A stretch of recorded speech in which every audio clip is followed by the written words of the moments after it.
This is Brevard Watch, the news experience focused exclusively on Florida's Space Coast. I'm Matt Reed. Today's program is brought to you by the Partners in Education program at Brevard Public Schools. Coming up, we break down and explain the City of Melbourne's compromise on the Confederate flag, Titusville's economic rebound, Brevard Public Schools' lawsuit against a software contractor, and another delay by Brevard County in allowing medical marijuana dispensaries. Also this hour, a one-on-one interview with Cocoa Beach Mayor Ben Malik. Our goal here always is to bring a variety of Brevard County experts to help you see how government, education, business, and the law affect your life right here in Central Florida. Their opinions are not necessarily those of Brevard Public Schools or BPS TV. Joining me on Brevard Watch today, two veterans of Brevard County news and issues. Bill Mick is host of the top-rated radio talk show Bill Mick Live on WMMB 1240 AM. Listen for him too on iHeartRadio. Rob Landers is a senior editor at Florida Today, where he also serves as host of the weekly Eye on Brevard program on WEFS TV. This is Brevard Watch, the news experience focused exclusively on Florida's Space Coast.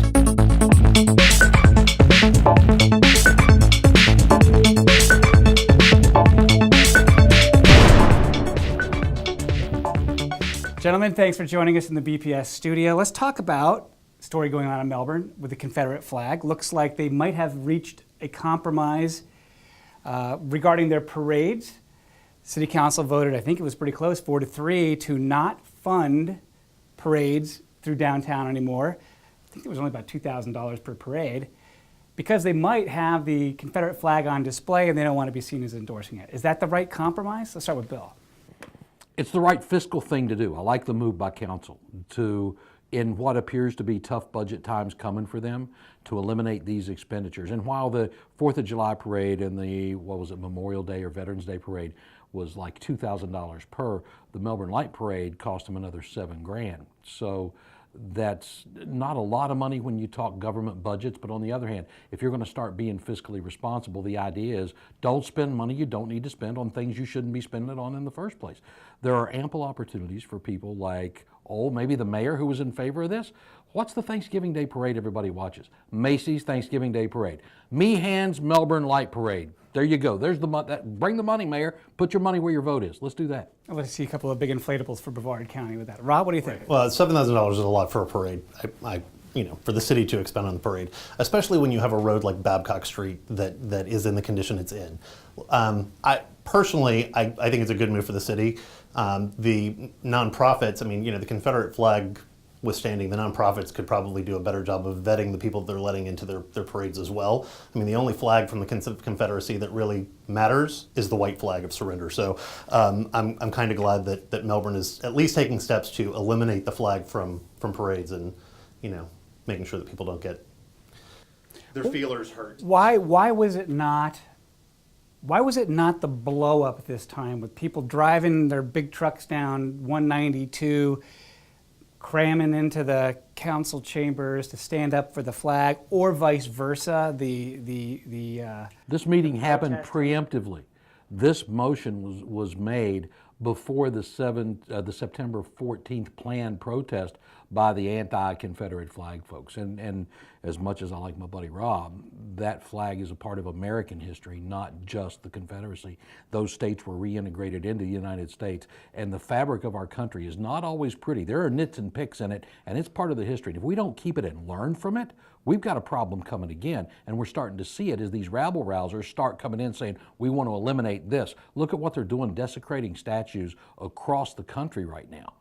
And again, not all of our history is pretty, but it's history we've learned from, and we came out a better country because of it. Let's not forget that and those people who fought there. And I will say that my good friend Bill Mick is absolutely right, that it is part of our history. And I used to take field trips when I was in elementary school to museums where I learned a lot about history, which is where those artifacts and relics from the past that were symbols that represented oppression of a great number of people, that's where they belong, in a museum. They don't belong flying in a parade celebrating our independence or celebrating the holiday season. They belong in a museum.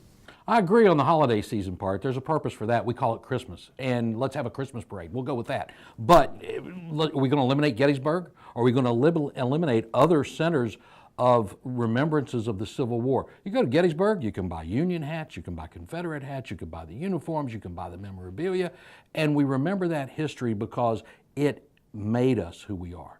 That flag that the sons of Confederate veterans are carrying down, you don't like the flag, turn your back. Walk into the office supply store and buy your ink pen supply for the next week, or go into one of the restaurants or pubs and have yourself a drink while that part is happening.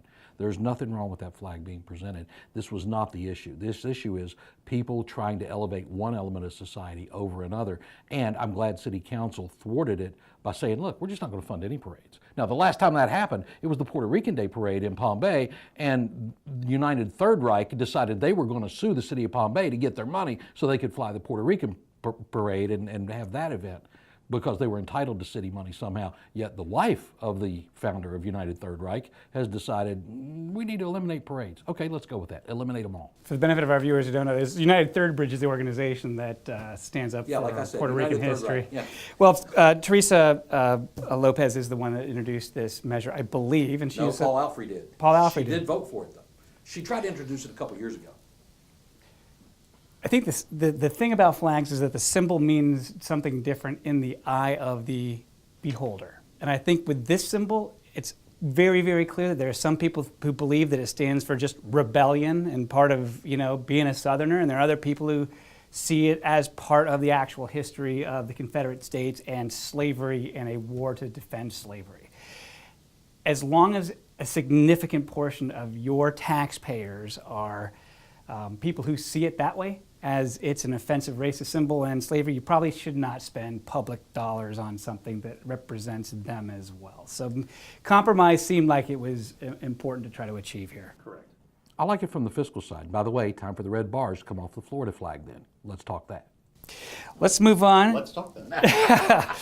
Let's talk that. I mean, seriously, Bill, you and I have known each other for several years. Sure. And have done shows with Matt in the past. Yeah. I know that you are West by God, Virginia through and through. Yeah. What you may not know about me is I grew up in Mississippi. I grew up in Columbus, Mississippi, where both northern and southern soldiers were tended to their medical needs were tended to, which is why the antebellum homes in Columbus, Mississippi still stand. They didn't bomb that city. I grew up in a high school where the Confederate was our school mascot.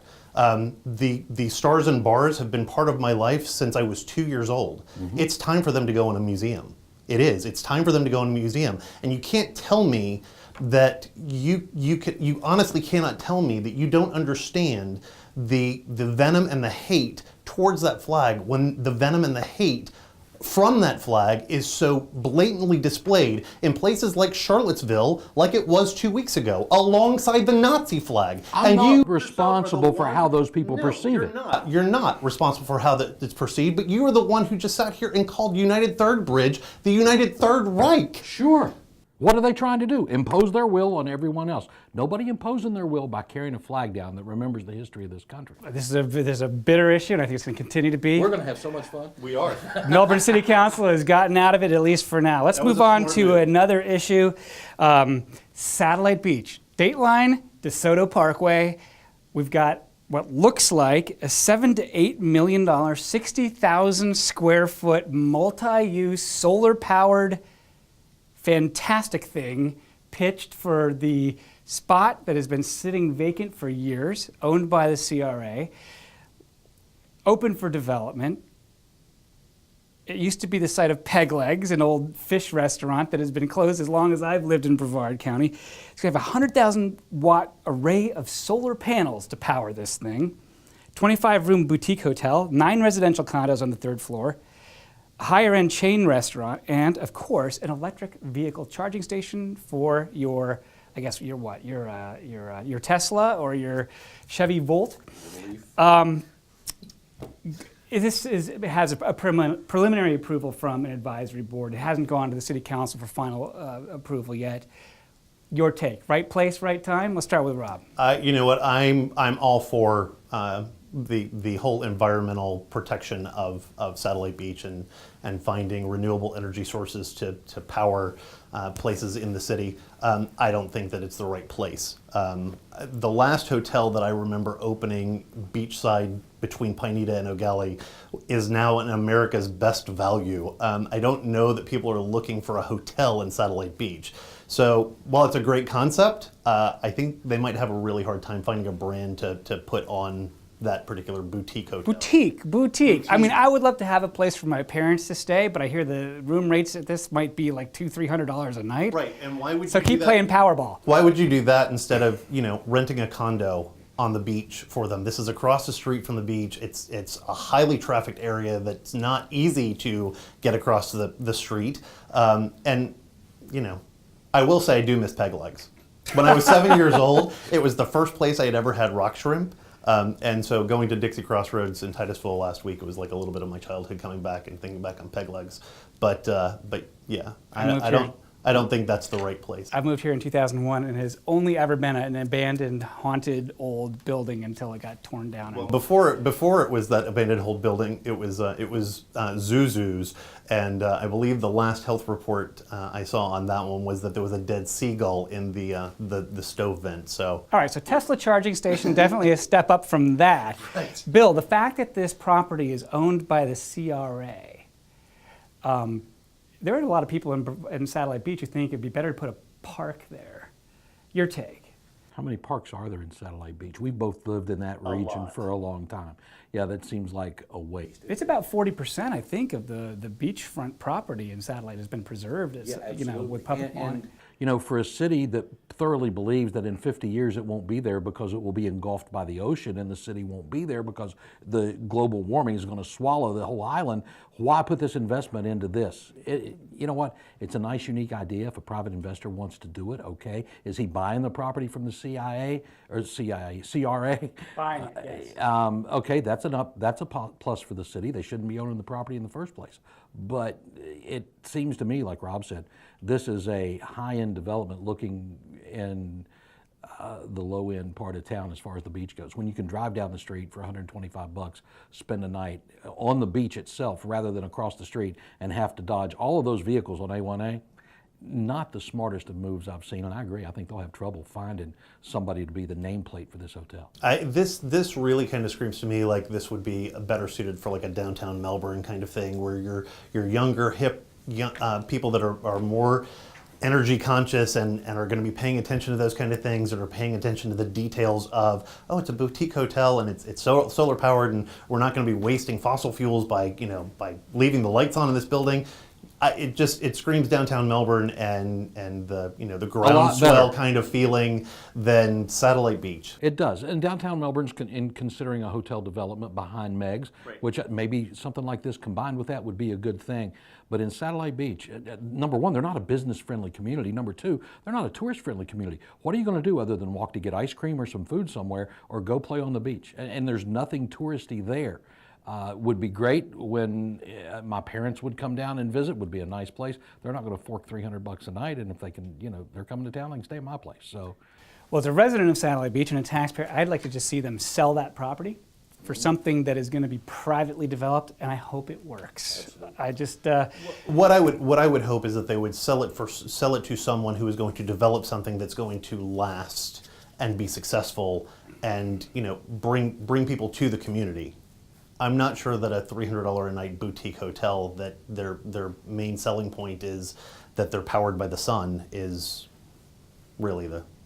Well, that way you can see if the environmentalists really get behind what they say. Let them come. Well, at least it's a real thing. They want to pitch something, they want to build it. That's better, and it gets more done if they do it than just saying that your city's committed to reducing its carbon footprint, yada, yada. Right.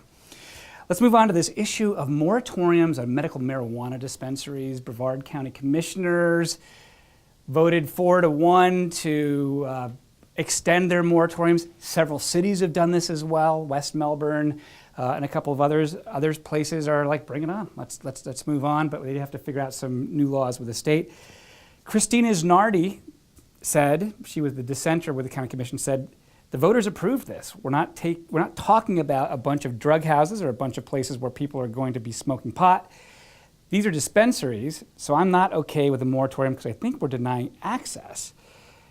Other people are concerned that you might have these dispensaries near schools, near churches. What's so hard about this, Bill? Interesting, the only nurse on the county commission is the one who would vote yes for the marijuana side. And I told Christine I was going to give her a hard time about that. I haven't had a chance to address it on my show yet.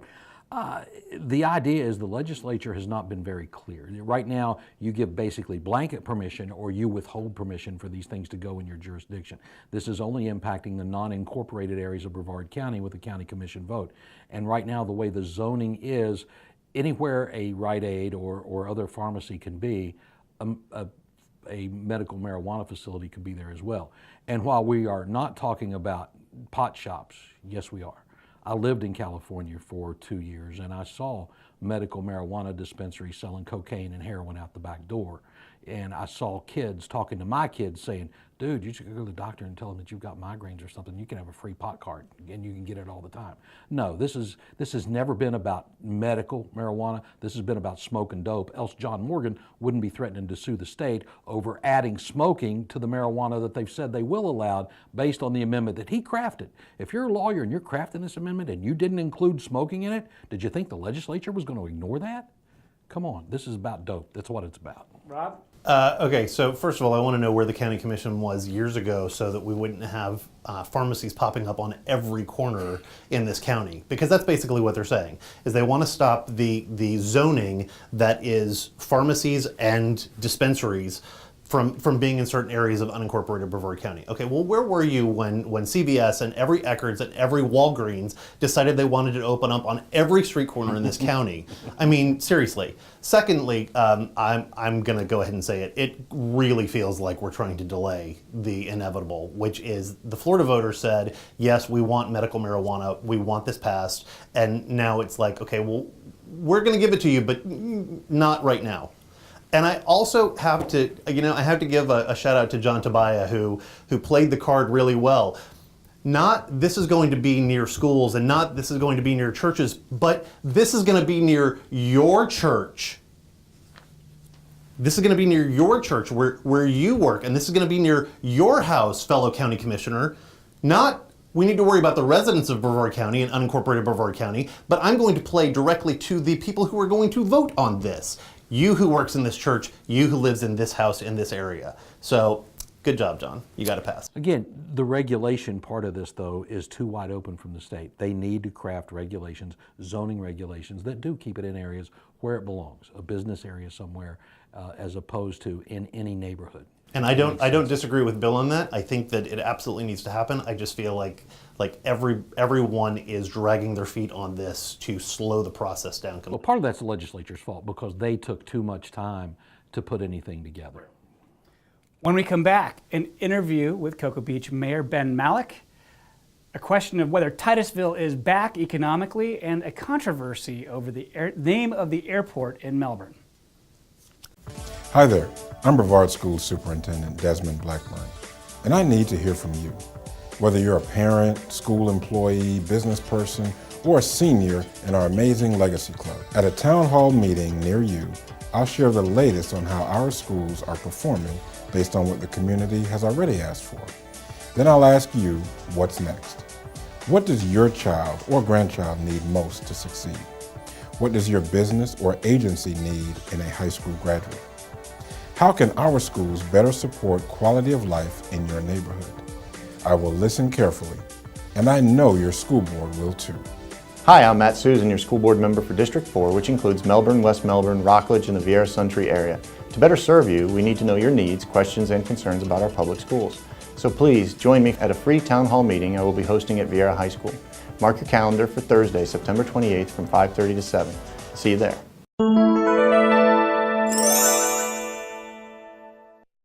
Welcome back to Brevard Watch. Here's a one-on-one interview with Cocoa Beach Mayor Ben Malik. In what ways do you see the city and the school district cooperating or partnering on things in the future? Well, we have untapped waterfront resources there at the high school. So we are looking, actually we have a meeting later this month to meet with school board facilities to talk about expanding the use of that waterfront, perhaps offering some crew teams or some sort of marine science, marine biology.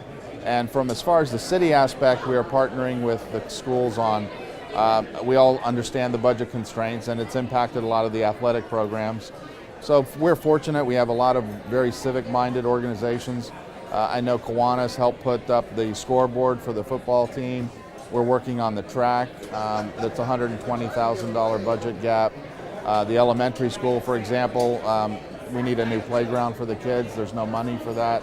That's $85,000. We've raised so far $30,000. So it's a nice community where everybody helps out. Okay, we're back in the studio. Joining me today are Bill Mick, host of Bill Mick Live on WMB Radio, and Rob Landers, host of Florida Today Eye on Brevard, and also a senior editor at Florida Today. Gentlemen, let's talk about a lawsuit the Brevard Public Schools just filed in the last week or two against a Harris, not the Harris from Melbourne, but Harris School Solutions, regarding software that it bought millions of dollars years ago, still doesn't have. Good idea, bad idea, what's your take? Rob? Go get them, Desmond. That's my take. Go get them. Get some of my money back. As a taxpayer, you're saying that? Taxpayer, get some of my money back. Yeah, this needed to happen. I think that the school district has been very patient. I think that Dr. Blackburn, in interviews that I have heard him have with you before you stepped into this role, interviews that he's had with Florida Today's Caroline Glenn, he has said over and over again that the school district has been trying to reach some kind of settlement with this company, and time again, this company said, yes, we're working with you, we're there for you, we're trying to do this, and finally, when push comes to shove, we still don't have the holy grail of software as it was pitched by Superintendent Bingley years ago. And it's time. It's time to cut bait and go fish, and I'm glad that we're fishing this way. Bill, your take. It's time to recover what they can. I think you're right, Rob, that the lawsuit is probably the only way to go. When Harris bought out EDR, the company that had made all these grandiose promises about this software being the next best thing since sliced bread, they bought the liabilities as well as the assets of that company. This is a glaring liability. The school board has paid $5.9 million, according to the most recent Florida Today report, and gotten 40% of the $8 million product. That's way too much money to spend. They are still existing on the old software, the green screen stuff, that apparently is still doing a job because you got a paycheck last time, right? It still works, but it's like playing the old Pong game, like maybe the color version of Pong, but it still beeps like Pong even. It's just very, very old. Slow. You have to know a lot of codes. You have to type things in. Things do function. It would be a good idea. Horrible way it was presented, and like you said, Brian Bingley and Judy Preston, who was in charge of pushing this on the old school board, came to them in emergency mode saying, if you don't spend $8 million now, it's going to be 16 by the time we get it done. Spend it. Never telling anybody that Dr. DePatri, the former superintendent, and other former employees of Brevard Schools were working for EDR. There's a dirty deal here somewhere, and as much as I love Wayne Ivey and appreciate what he does with and for the citizens of this community, that investigation was weak. There were holes in that you could drive a Mack truck through. When you let Brian Bingley respond to the investigation by email and you don't fly to Texas and put a subpoena in his hand, there's a problem. I would have set him down, I'd have read him his rights and said, we're looking at a criminal matter and you're going to talk to us, or you're going to be the target of the investigation. And that was never done. And I'm sorry, get the money back you can, go with the lawsuit, that's fine, but the criminal elements of this have passed, and they were former employees of this school board. Well, by way of full disclosure, I do work for the school district, and I did write the press release that announced that we were doing this and did talk to the attorney to make sure that we were clear on the facts with that. And the analogy that I would draw to some of the people that feel like, hey, you're being mean to this new company that came in to try to fix the software and couldn't, is that when Bank of America and Wells Fargo bought a couple of mortgage companies back during the run-up of the economy, or took over these failing companies, they also assumed the liability, not just the income for the mortgages. Yeah. So when it turned out that there was a lot of fraud that went into those mortgages, they wound up paying settlements of billions of dollars between the two companies. Does that mean that Wells Fargo or Bank of America are evil companies? I don't think so. It just means that that's business in the Wells United Fargo States. proved that later in other matters, but yeah. When you do a merger or acquisition and you take over somebody's contract, because you think you're going to get value and money and income out of that contract, you also assume the responsibility for making sure that the product gets delivered here. And that's not what happened. The question is, do we have the contract and the case to make in court, literally, to get some sort of settlement back and get a down payment on a new system? Question for you, Rob. Yeah. Do you think that it's, there have been some comments in Florida Today stories and the like saying, well, poor Harris, you should be going after and prosecuting and suing people from the past, people who might have been bad decisions or the old company. Well, the old company doesn't exist anymore. It is now part of Harris. So absolutely they should be going after Harris for this contract. And like Bill said, the criminal investigation was done. How well it was done, I can't speak to that. I'm not a former cop like Bill is, and don't read through those investigations with the same eye that he does. If there are people that were involved with this deal and knew it was a shady deal, or knew that former supervisors or colleagues were benefiting from this, then they should absolutely go after them. And even if they are retired, well, they're still collecting a pension from the state, and that's another way of the taxpayers recouping their money. I absolutely think that we need to do everything we can to recoup as much money as we can.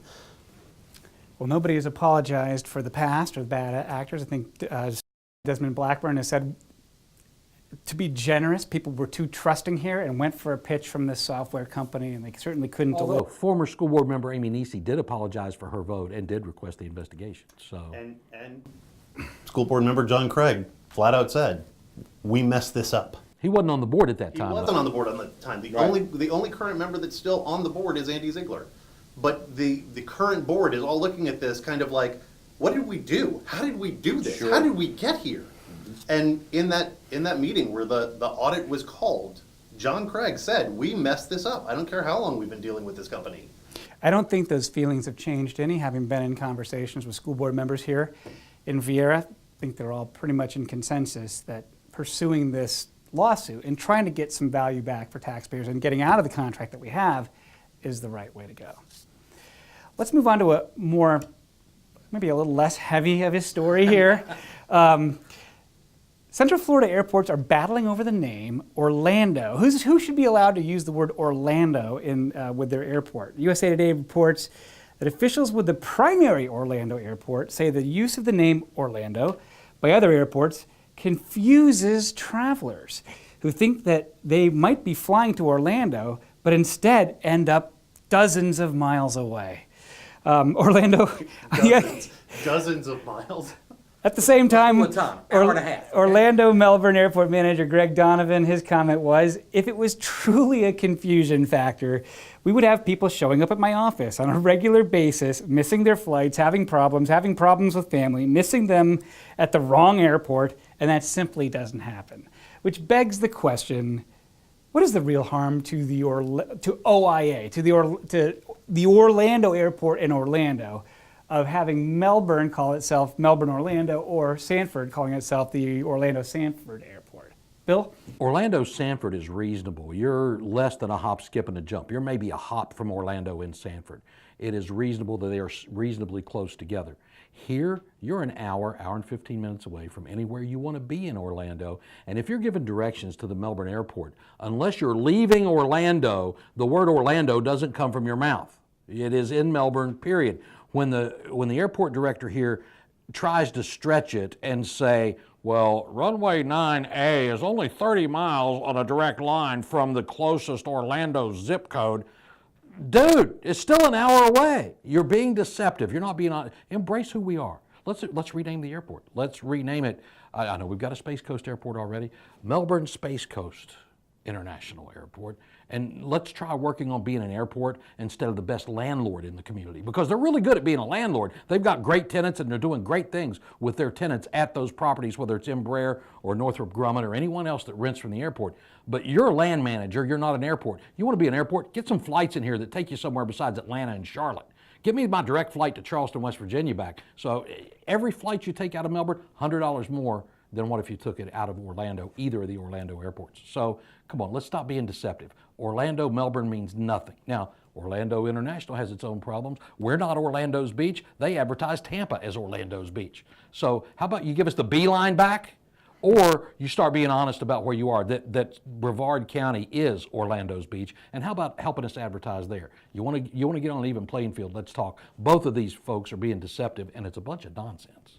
Rom, you're a Broadway fan. I know you do some traveling. Have you ever flown back to the region from New York, gotten out, thought you were home, and been, where am I?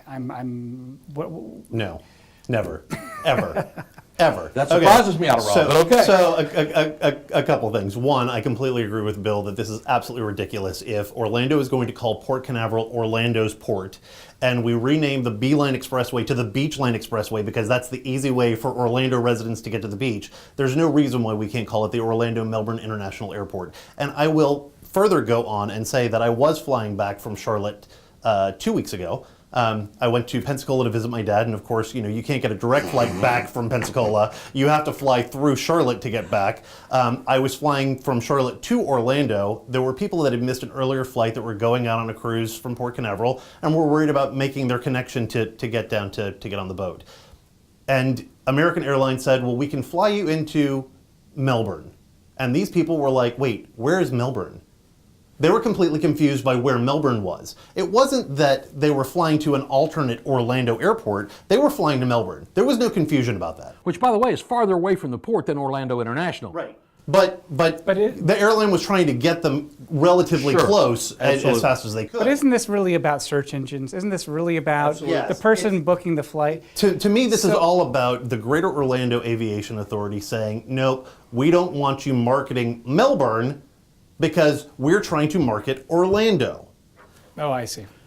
Well, and that's a good point. But let's remember, 49 million passengers through Orlando International every year, 500,000 through Melbourne every year. And when they started this Orlando Melbourne International thing, which is absolutely ridiculous, their web hits went up 1,000% or something.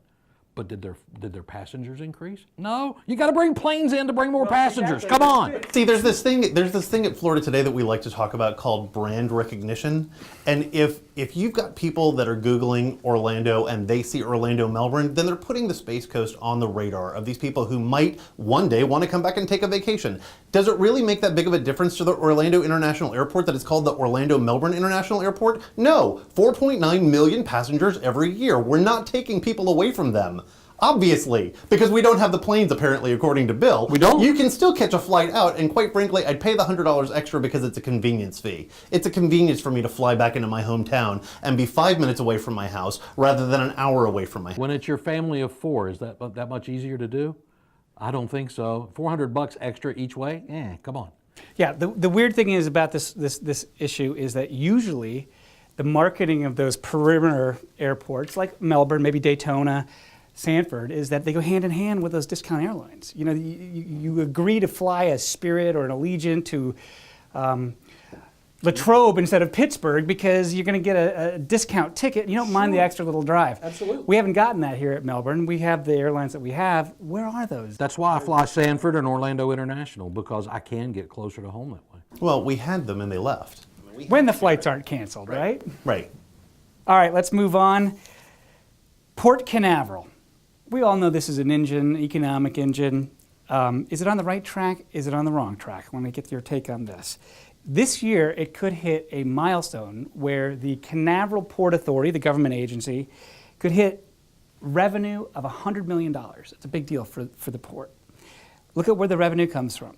60% from cruise ships, 18% from cruise ship parking, non-ship revenue from things like land leases and the park attendance, 13%, cargo, 8%, but growing. Seem about right to you? It's time that the port embraces just exactly what it is. 60% of that revenue coming from cruise ships. Become a destination port. Now that's going to require some cooperation. You're going to have cooperation from Cape Canaveral and from Cocoa Beach. Cocoa Beach has a little bit of a problem right now in that they're bringing attractions right there beside the pier, but they want them shut down at 8 o'clock at night. Well, we're going to talk about that. Yeah. So, but unless these people develop a mindset that tourism is what we want, then the port's left on its own. If it can cooperate with those two cities, it can be a great tourist destination for people for a day or an overnight coming on that cruise ship for its first port of call. I think there's a ship that comes out of Baltimore, and this is the first place they stop. It could be a great place for them to stop and have a great time on their first day off of the boat, but embrace it and be that. You know, people, we don't want to see your frogs at the port. Why not? Yeah, we do. You want those tourists to drop their dollars here before they get to somewhere in the Caribbean that they're going to drop those dollars anyway. So have touristy things for them to do, have knickknacks for them to purchase and take home, and remember their time on the Space Coast. NASA needs a booth down there. The restaurants and the bars need to have a presence there, and you need some tourist shops to make it really touristy. And go to Myrtle Beach, learn what running a destination is about, and have touristy things to do, because if they want to embrace it, it can be great. But the new port CEO definitely made a conscious decision to take a break on that, pull back on some of that development of an amphitheater where we're going to have big shows.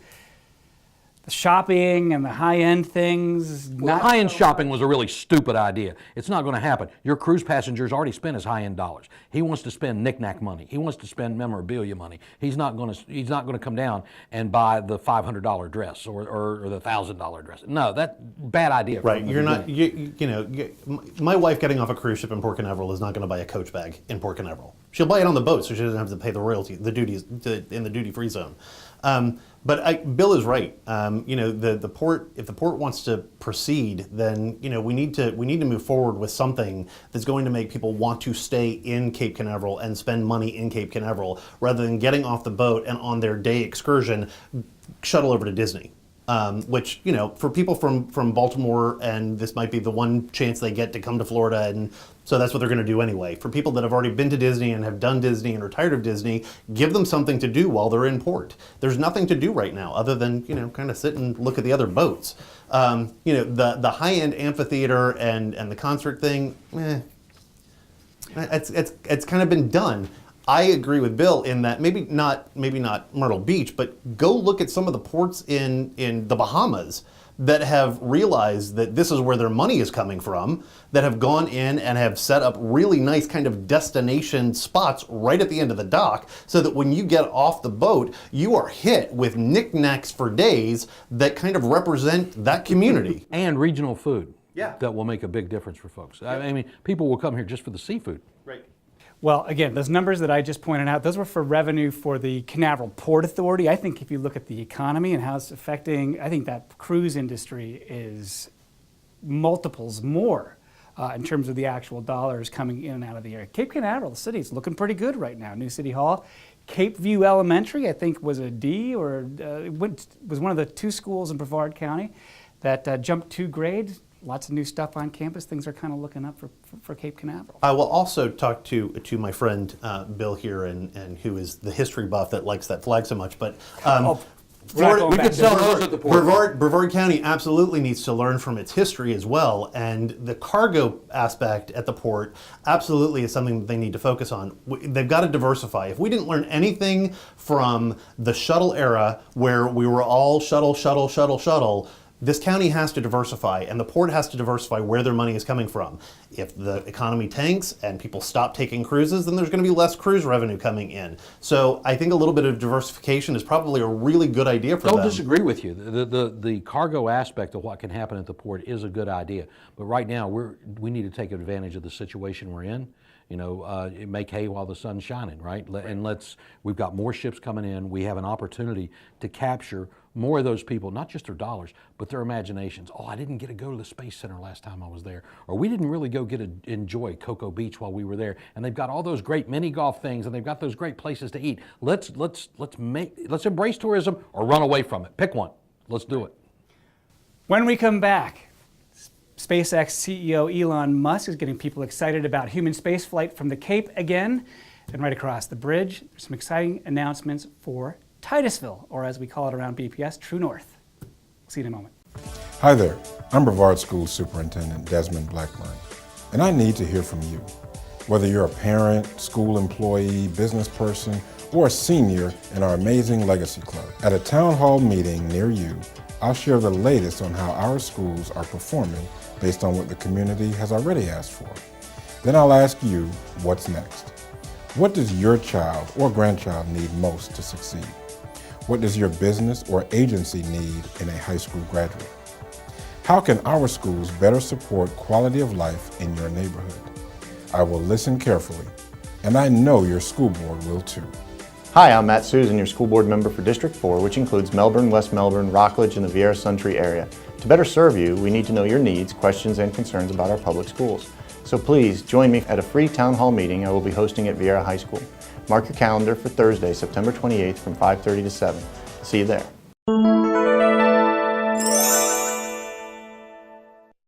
All right, we're back, and gentlemen, I want to get your fashion sense now. CEO Elon Musk of SpaceX went to Instagram recently to reveal the first looks at the new spacesuit that I guess they'll be either private astronauts or NASA astronauts might be flying up to the space station or on wherever the Dragon capsule for SpaceX is going to go. Now, it looks a little bit different than the old big bulky Apollo or even the shuttle spacesuits did. A little sleeker. Style impressions, Rob? They look like something out of the movie Contact. They really do.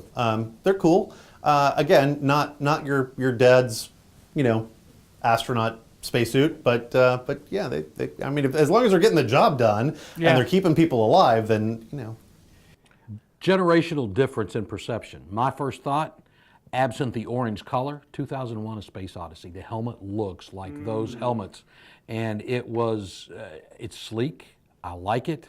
I had a listener text me and said, Power Rangers, does it come in red or yellow? That's exactly what that helmet looks like. Like, where's the Pink Ranger? Is she popping out?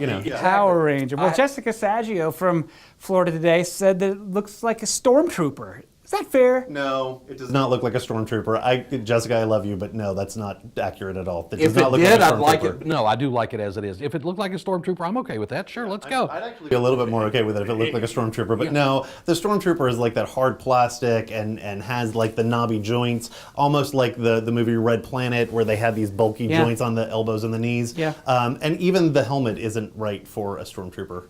Not quite. I have a concern, and it was in Elon Musk's text, right? He said it was difficult to balance function and aesthetics. I'm sorry, if I'm the astronaut wearing the suit, it better be 100% about function. I mean, we're talking about living here. Now, Bill, you are not the one who is stuck on that capsule with 2 or 3 other people for months at a time, potentially, if you're going to Mars. Bland in that white suit. You want to make things as pleasant as possible in those capsules. I will agree with Bill there. If I'm on that Dragon capsule and I'm going to be up there for 2 or 3 months, yeah, it better be functional. Like, it better keep every micro meteorite that might puncture that capsule and come into my suit. Yeah, it better keep me safe from that. It better be like resealing if something happens to that suit. When the creator says a difficult balance between function and aesthetics, it's like, dude, let somebody else create it, okay? Please, step away. Just give them the money and let them do it. They'll know what they're doing. Right. I hope it looks good. I really do. Well, it does look good. I hope it works. I only saw from here up in the photo, right? I really hope it works. I do. I mean, double vacuum tested. I get it. That's great. Guys, we're potentially just a year away from seeing these suits in action, and that's what's exciting here. And not only them, but Boeing also getting ready to put astronauts up. Boeing released their suit a year or so ago, so they're ready. We're back on the verge of manned space flight on the Space Coast. That's the exciting part, and that'll tie back into the tourism thing we were talking about earlier. Absolutely, make it happen. I'm very excited. I mean, I saw this today. It's making space fun again. It's putting the human drama, and let's face it, it's suspenseful as heck to watch people ride big fire up into the sky. I mean, that is something that we haven't had around here for a long time. I was impressed that it wasn't a mock-up, that this was an actual functioning spacesuit that they are testing and then they're going to use. Absolutely. I guess I'm just a little bit surprised. I mean, having seen plenty of other space helmets out there in popular culture, I was thinking maybe Boba Fett. That little bit sleeker thing from Star Wars, or the Daft Punk guys have pretty cool looking. This is a sleeker helmet. I mean, this is very much in line with like Robonaut 2, which is on the space station now, with the very angular kind of face mask, and not the rounded, that the astronauts were wearing on the shuttle when they go out and fix Hubble. Well, it goes that really. John Glenn wore when he went up for the first time. Come on. And they've showed off the second. Yeah. The inside of the Dragon capsule is looking also totally different. It's like the inside of an Embraer jet. Like, that is luxury you're flying in with SpaceX. I think they're going to be flying with like iPads or something Yeah. instead of a gazillion switches, which is... Well, I mean, this has as much computing power as all the computers that were on Apollo 11. So, I mean... more room to float around right. and have fun with And when you're on things a in ship zero for 2 or 3 gravity. months going to Mars, you're going to want that room to move around. Yeah, it's exciting where the plans are going, and if this suit is functional as it should be, and it's comfortable, I mean, you're talking, that needs to be a part of it too, because you are talking an interminable amount of time in space. They're talking, the story today in Florida today didn't say Mars exploration, it said colonization. You're talking about living in something for a while. I think the spirit that's being captured back at Kennedy Space Center is that tempo and spirit of innovation, experimentation. Watching the SpaceX, those boosters land again, totally exciting. The sonic booms, even the sonic booms that they're creating on purpose to experiment, to maybe create design, yeah, things like that. Again, Boeing, the old space companies are stepping up and competing with the Starliner capsule and other things. That's what competition does. Is it Love it. makes you step up. So, Let's move down A1A a little ways to a topic that you brought up just a little while ago, Bill, to Cocoa Beach, to the fabulous and historic Cocoa Beach Pier, where a group of residents is circulating a petition to reverse a city council decision to allow the owners of the pier to install 3 amusement park type rides there. There will be a carousel, something called the Tornado, and a more of a tower type of a ride called the Drop and Twist. The argument usually is that it doesn't fit into the character of the neighborhood and might create some kind of issues with drawing riffraff, whatever. What is that neighborhood, and do you see these rides really being that disruptive to the place? Bill? Like the port, Cocoa Beach needs to decide what it wants to be. If you're going to be a tourist destination, if you're going to be the world's most famous beach, be that for a reason. Be that because you're drawing tourists there and giving them something to do. The original plan to shut this down at 8 o'clock at night is ridiculous.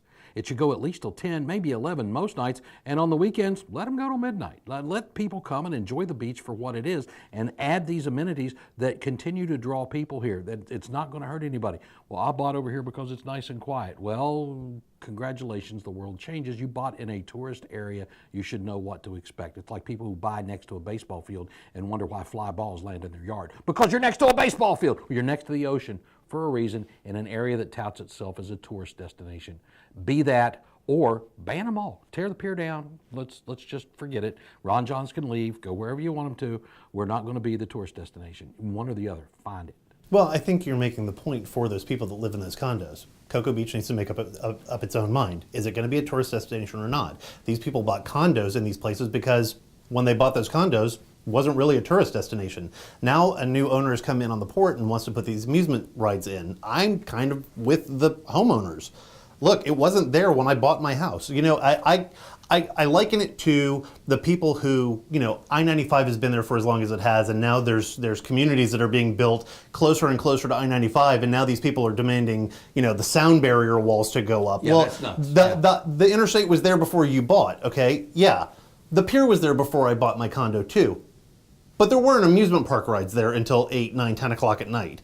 I'm kind of happy with the city of Cocoa Beach and saying, okay, we'll shut it down at 8. It seemed like a happy compromise for the people who were living close to the pier and for the company that wants to bring them in. What I'm less excited about is the fact that these are basically carnival rides. These are portable. And what we saw in, I believe it was Ohio earlier this year, portable also means collapsible. So I'm not a big fan of carnival rides, regardless of where they are. So you're putting those at one of the most popular beaches in Brevard County. I have the safety concern there, but turning them off at 8 o'clock at night, well, if I got to turn my lights off in my condo and the street lights have to be turned off at 8 o'clock because of the sea turtles nesting, then those rides have to be shut down at 8 o'clock too. So Shut the bars and restaurants then too then. At least the bars and restaurants have to dim their lights as well. It is true that the pier is in an area of Cocoa Beach that does have more residential around it, that has more condos and that kind of thing. On the other hand, that pier has sure been there for a long, long time. There's no doubt at all about what that pier is and who it attracts. Lots and lots of tourists. A roller coaster, now that would be loud. You'd have the screaming, you'd have the rushing sound. I used to live near one in an old neighborhood in Denver when I was very young, and they'd sit there listening to the screams at night. I thought it was charming. Not everybody did. It's a good thing they're not putting that there. But Cocoa Beach is a funny place because they have run out before gas stations, for example. And I remember reading about, it was a racetrack or something that was going to be on A1A. The neighborhood was up in arms. They ran out the racetrack. I went up to take a look at it. It was right across the street from a giant red checkerboarded t-shirt shop. And I'm wondering, what was it about that lot that was so different from all the other crazy Technicolor stuff around there? And don't people in Cocoa Beach need gas too? But well, growing pains. I for those residents, I mean, the sound from the music from the carousel alone, playing 24 hours a day, 7 days a week would be enough to make me want to slit my wrist. I mean, it just yeah. I mean, I've done Another reason to be for it. No. yeah. I gotta have you guys in again. I can't imagine having to listen to the organ grinder music of that carousel. You know, I'm sitting in my living room trying to watch football, you know, and do do do do do do do do do over and over and over again as, you know, moms are taking their kids on this carousel. It just I can't imagine, you know, more misery when I'm trying to relax in my home. Or someone screaming. I mean, you know that there's going to be screams. It might not be a roller coaster, but the ride's called the Tornado. I mean, it's not like it's, you know, a summer breeze. It's the Tornado. There's going to be people screaming on this thing. Whether there's justification to scream or not, they're going to be screaming on this thing. And you're going to be hearing that in your living room. I mean, Yeah. that's not something that I, you know. Well, at least it will be different from the most exciting thing happening around the pier is who fell off of it today. You know, that's not the entertainment we're looking for. I'm glad they're spending money on the pier. I'm glad to see that they're putting money into it. But again, decide your identity. If you're going to be a tourist area, be one and embrace it. Go to Myrtle Beach and see what it's like because they do it well. They bring people to the Grand Strand all the time. And if you're going to be a tourist area, have maybe not the amusement rides. There's one part of Myrtle Beach where they do have the amusement park and those kind of things. Seclude it to an area. Put it down behind Ron John's if you want to, you know, good idea there. 20 is a perfect place. Absolutely. Perfect place. Now, but also have the other things in play. Have bars where there are quality bands playing. I mean, Alabama was discovered in Myrtle Beach. Think about this. Locations where quality entertainment exists.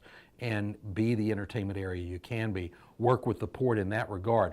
Run shuttles up there and bring those folks down and let them see what we've got. Be the tourist area or, yeah, shut it down. I mean, let's just take the space and build a parking garage if you're worried about making money. I mean, because you can parking fees alone in a parking garage in that tiny little space in front of the port, you'd make money because people are always looking for places to park to go to the beach right next to the port. So build a parking garage.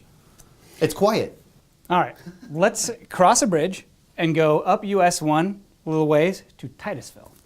There seems to be a lot going on in Titusville, for Titusville. It's been a long time since CBS featured Titusville as a place that had basically cratered after the shuttle left.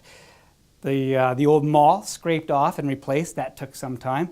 Brevard Public Schools looking at reopening South Lake Elementary School up there as a choice school.